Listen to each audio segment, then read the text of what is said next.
E olha, senhoras e senhores, a partir de hoje até o mês de agosto, o Balanço Geral abre espaço para a história, abre espaço para os 124 anos e o orgulho que dá da gente ser campograndense.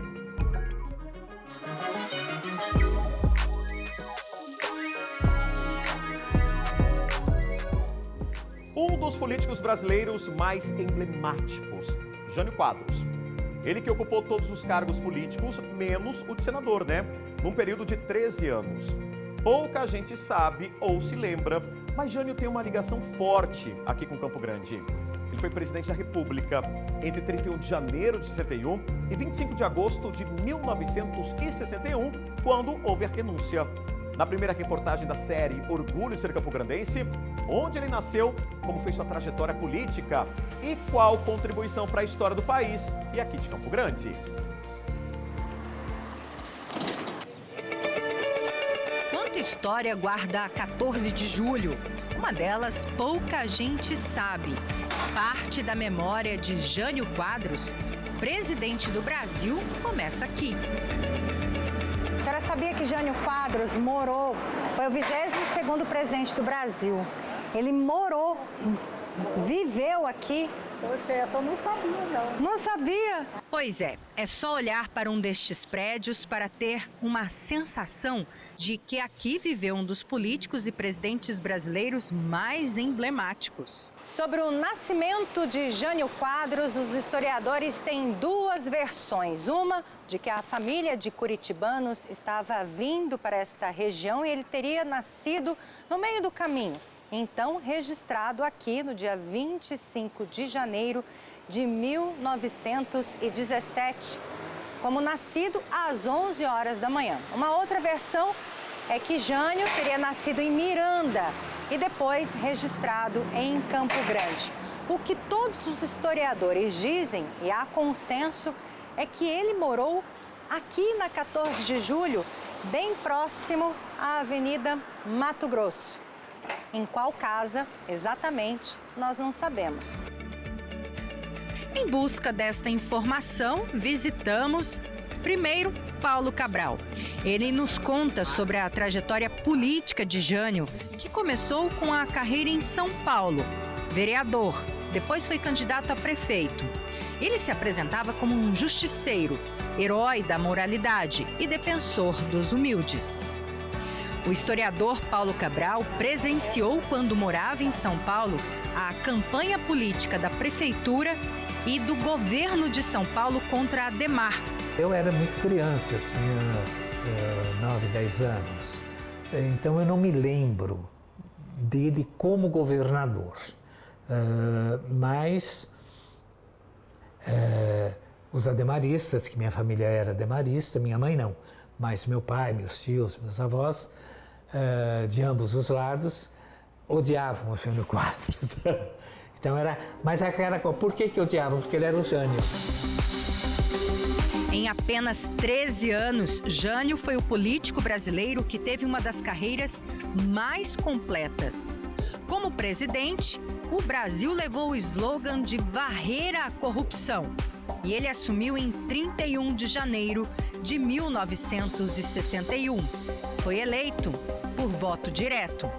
Criou leis que proibiam as brigas de galos, maiôs em concursos de Miss e os biquínis na praia.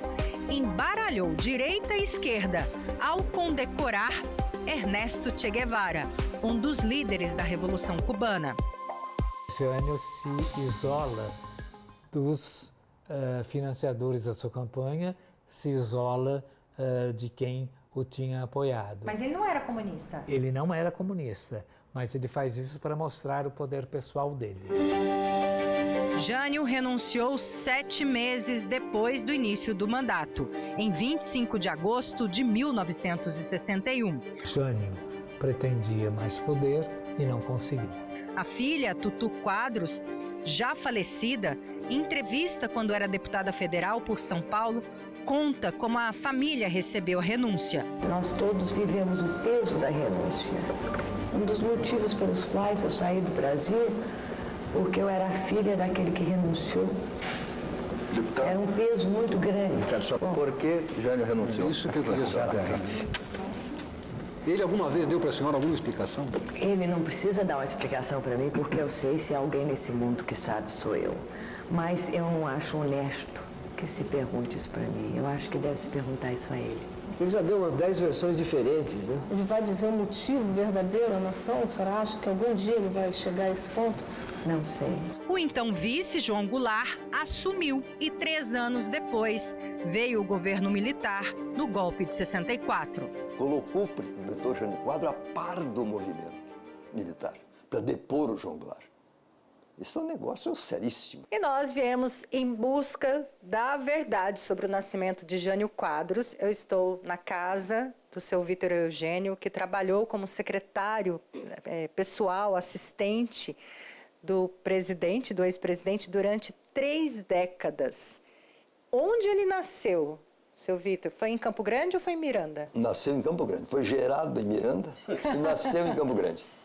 Onde que ele nasceu aqui em Campo Grande? Na rua 14 de julho, na última quadra antes da Mato Grosso. Ele que contou isso pro senhor? Detalhes contou para mim, a família dele. Campo Grande homenageou o Jânio com seu nome no Centro de Especialidades Médicas. Se eu não me engano, foi presidente, né? Mas você sabia que ele foi nascido aqui em Campo Grande, morou aqui? Não. Não sabia? Não. Ele nasceu aqui. Ah, é? O que mais? O que mais que o senhor sabe de Jânio? Ah, eu não sei de nada mais dele. Mas ele foi o que do Brasil? Foi presidente. Quem nos apresenta o local é o diretor-presidente do CEM, que recebe 2.500 pacientes por dia, faz 10 mil exames mês. O Centro de Especialidades Municipal tem aproximadamente 100 consultórios de atendimentos médicos. Aqui tem dermatologistas, que você consegue atendimento rápido, nefrologista, que é o cuidado com os rins. Tudo isso não tem fila de espera. E ainda tem reumatologista, endocrinologista, otorrino, fono, cirurgia plástica, nutrição. Existe ainda consultório com homeopatia. Esse sobram vagas. Médicos experientes e dedicados no atendimento aos pacientes do SUS. Angelita é homeopata. São 45 anos de profissão. Trata tudo com homeopatia? Tudo. Nós somos assim como se fôssemos um clínico geral que usamos essa terapêutica diferente para o tratamento. Maria de Fátima veio cuidar da ansiedade. Também é empresária há 20 anos. Acordar à noite, eu já não tenho mais isso. Aí eu tomava os chás, né, para dormir, para ficar tranquilo. Também já não tenho mais isso. Levanto bem. Aqui o nome de Jânio parece determinar o legado dos médicos. Pessoas que realmente fazem o que amam. Um lugar para se cuidar bem do coração. É uma referência no atendimento para a população campograndense. Tem essa necessidade de um médico que possa ajudar, ter empatia e se colocar no lugar do paciente, né? Tratar como se fosse alguém da família. Então, isso que eu levo para mim. Eu tento tratar meus pacientes como eu gostaria que tratasse os meus. Os mais antigos, eles fazem por amor à paixão, por amor ao paciente, pelo carinho, pela empatia. No cartório do segundo ofício, a confirmação da justa homenagem, o registro de nascimento em Campo Grande e até de casamento com Dona Eloá. Este é o livro A16, na folha 29 aqui do cartório do segundo ofício em Campo Grande, que encontramos o registro de nascimento de Jânio Quadros. Está aqui a folha tomada pelo tempo e o cartório preparou esse novo registro de restauração da certidão, que comprova que realmente ao dia 25 de janeiro de 1917, às 11 horas da manhã, nasceu uma criança do sexo masculino e recebeu o nome de Jânio Quadros, aqui em Campo Grande. Seu Vitor, que conviveu com ele como assessor direto, mora em Campo Grande e nos conta que Jânio, depois do golpe de 64, teve seus direitos políticos cassados. Uma rixa que começou quando ele era governador de São Paulo, com Costa e Silva, na época comandante militar de São Paulo. Quando Jânio era presidente, houve um segundo desentendimento com Costa e Silva. Ele promoveu as patentes do general Médici e Ernesto Geisel, menos de Costa e Silva, que ficou a cargo do ministro da Guerra na época nomeá-lo. Promoveu o Médici, que chegou a presidente, 4 estrelas de presidente, e o Geisel, que chegou a 4 estrelas e coisa. Certo? Esse é o Jânio Quadros. Ele não escolheu Costa e Silva? Não, porque deu carta branca para o ministro e cumpriu a palavra. 4 estrelas, escolhe o general. Costa e Silva ficou zangado e se vingou quando era ministro no governo militar de Castelo Branco, pedindo a cassação de Jânio. Aconteceu no dia 9 de abril de 1964, 9 dias depois do golpe, tá? Não estou vendo o nome do Jânio nesta lista. Já era encabeçada por João Goulart, o presidente. A lista foi deposto. Era encabeçada pelo Goulart. E um mundo de gente, vereador, deputados, senadores. Bom, aí o ministro, depois nós soubemos os detalhes todos, né?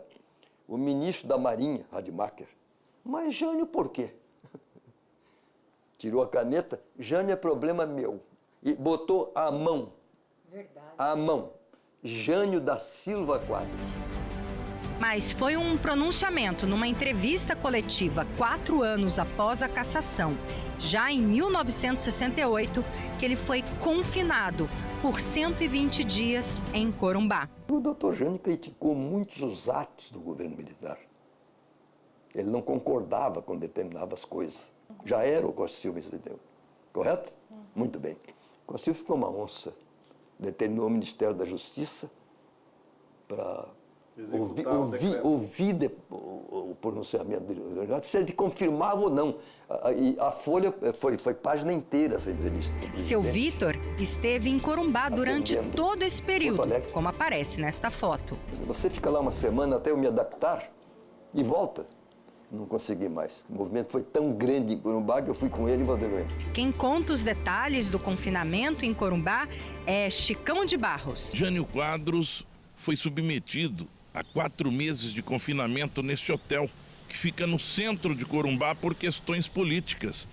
Mas pelo menos nos primeiros 60 dias, o que deveria representar um grande castigo foi, na verdade, um grande presente para o ex-presidente. Os registros da entrada do ex-presidente ficam expostos em fotografias logo na entrada do estabelecimento. Aqui na recepção do hotel existem registros dessa época.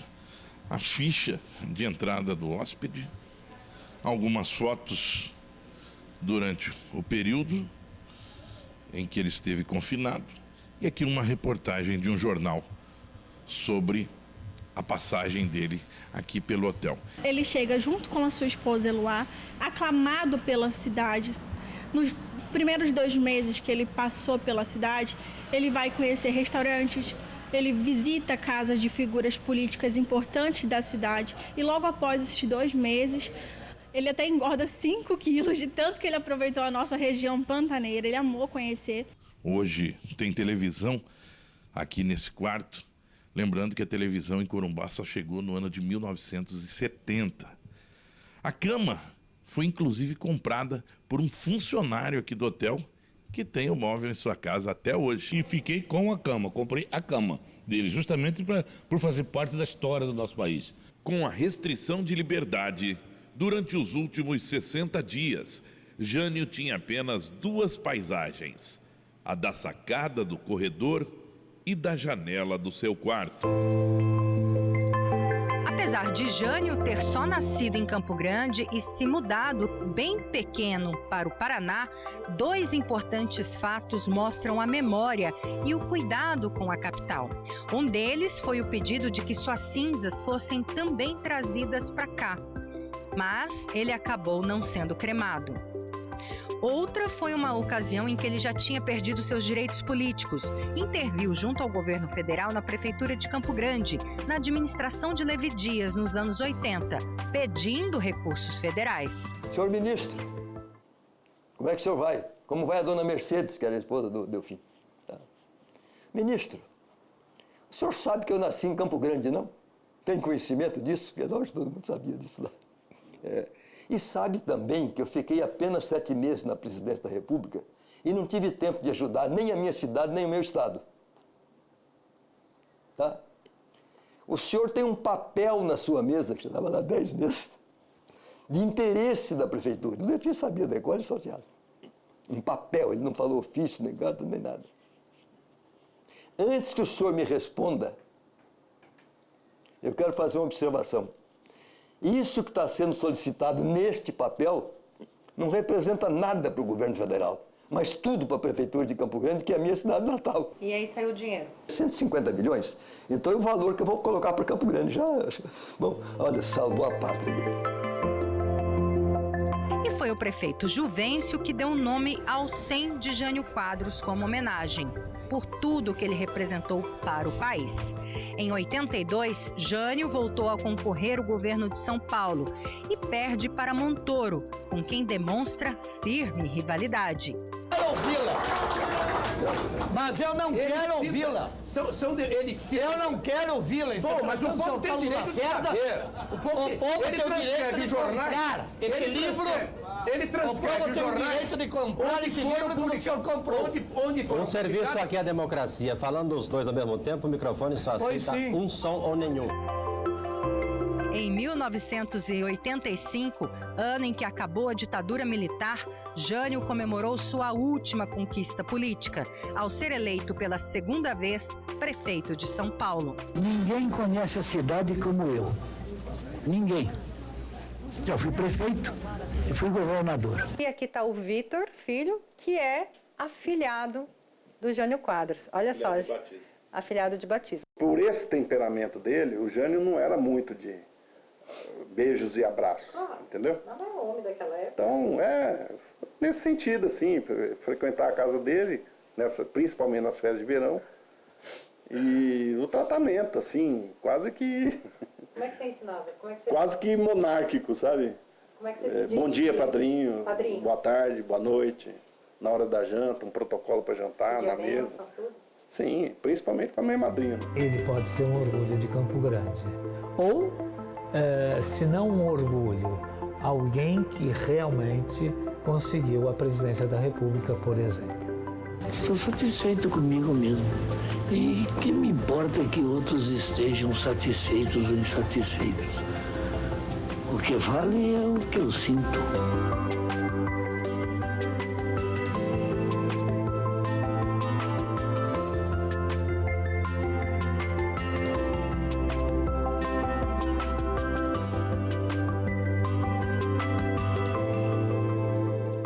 Bacana, né, pessoal? Bacana. E olha só, Jânio Quadros morreu em São Paulo no dia 16 de fevereiro de 92, aos 75 anos, após complicações causadas por 3 derrames cerebrais. A filha, única, a Tutu Quadros, a Dirce Tutu Quadros, ela foi deputada federal e morreu aos 70 anos de enfisema pulmonar. E ela teve 5 filhos.